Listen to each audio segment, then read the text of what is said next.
नमस्कार, MP news के इस खास प्रोग्राम न्यूज रूम से आपके साथ मैं हूं श्रद्धा बुंदेला। और न्यूज रूम में सबसे पहले बात करते हैं तेंदुए की, जो कि इंदौर में गायब हो चुका है। बुरहानपुर के नेपानगर से लाया गया जख्मी तेंदुआ पहेली बन चुका है।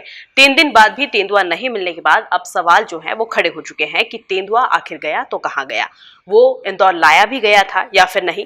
जू प्रभारी डॉक्टर उत्तम यादव के मुताबिक जिस गाड़ी में तेंदुए को लाया गया था उसमें रखा पिंजरा सुबह तक तिरपाल से पूरी तरह से ढका हुआ था। यदि पिंजरा तोड़कर तेंदुआ कहीं पर जाता तो या तो तिरपाल फटी हुई होती या फिर इधर उधर हो जाती, लेकिन जब सुबह तिरपाल को देखा गया तो वो एज इट इज वैसी की वैसी ही थी। जाहिर तौर पर तेंदुआ रास्ते में ही कहीं पर भाग गया होगा। अब ठीक रहा, जू मैनेजमेंट पर फोड़ा जा रहा है। फिर भी शंका के आधार पर उसकी खोजबीन जो है वो की जा रही है। हम आपको बता दें कि 2 दिन पहले जो सीसीटीवी फुटेज जू प्रबंधन की ओर से जारी किए गए थे उसमें जो भागता हुआ जानवर दिखाई दे रहा था वो तेंदुआ नहीं बिल्ली थी। इस बात की जानकारी भी जू प्रबंधन ने दी है। हम आपको बता दें कि प्राणी संग्रहालय के प्रभारी उत्तम यादव के अनुसार जिस वक्त अंदर आ रहा था उस वक्त पिंजरे के ऊपर तिरपाल से ढका हुआ था ट्रक, और वही फॉरेस्ट के 5 कर्मचारियों में से एक भी व्यक्ति ट्रक के पास मौजूद बाद में नहीं था। ट्रक के अलावा सभी कर्मचारी ट्रक छोड़कर भाग गए थे। वहीं गुरुवार सुबह सबसे पहला फोन प्राणी संग्रहालय के एनजीओ कर्मचारियों द्वारा तेंदुए की भागने की बात उसमें बताई गई थी। गुरुवार दोपहर तेंदुए की भागने की खबर के बाद शुक्रवार अल सुबह 4 बजे एनजीओ में काम करने वाले ब्रजेश नामक व्यक्ति द्वारा बताया गया कि उसने तेंदुए को भागते हुए देखा है। इसके बाद सुबह फॉरेस्ट के अधिकारी, जू प्रभारी और 25 कर्मचारियों के साथ इलाके की सर्चिंग करते रहे, लेकिन कुछ भी हाथ नहीं लग सका। शनिवार दोपहर ब्रजेश ने मना कर दिया कि उसने तेंदुए को देखा ही नहीं। अफसरों की एक रिकॉर्डिंग भी यहाँ पर सामने आई है। हम आपको बता दें कि ऑडियो रिकॉर्डिंग यहाँ पर सामने आ रही है। बुरहानपुर वन मंडल के महिला अधिकारी द्वारा जो प्रभारी से बातचीत का ऑडियो है वो इस वक्त काफी वायरल हो रहा है। इसमें महिला अधिकारी द्वारा तेंदुए को इंदौर लाए जाने की बात भी कही गई है। वहीं उत्तम यादव द्वारा कहा गया कि इतनी रात को जू के कर्मचारी चले जाते हैं, तेंदुए को आप सुबह लेकर आए क्योंकि उसे अभी शिफ्ट करना बहुत मुश्किल हो जाएगा। बावजूद उसके वन मंडल कर्मचारियों द्वारा बुरहानपुर से दोपहर में निकलने की बात यहां पर कही गई थी। महिला अधिकारी द्वारा यह भी कहा गया कि हम इंदौर पहुंच चुके हैं। इसके बाद उत्तम यादव ने गाड़ी को जू में खड़ी करने की बात भी उस ऑडियो में कही है।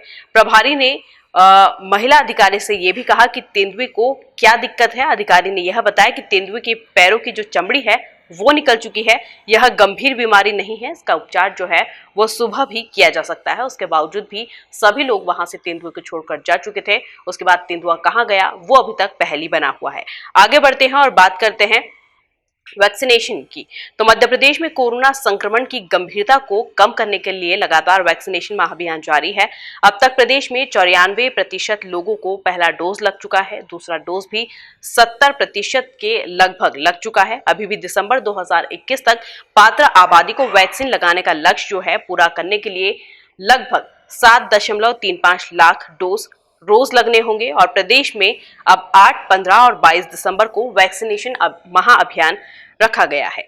आगे बढ़ते हैं और बात करते हैं कोरोना की। मध्य प्रदेश में कोरोना के केस जो हैं वो लगातार बढ़ते ही जा रहे हैं। 24 घंटे में वापस से 10 नए पॉजिटिव मरीज मिले हैं।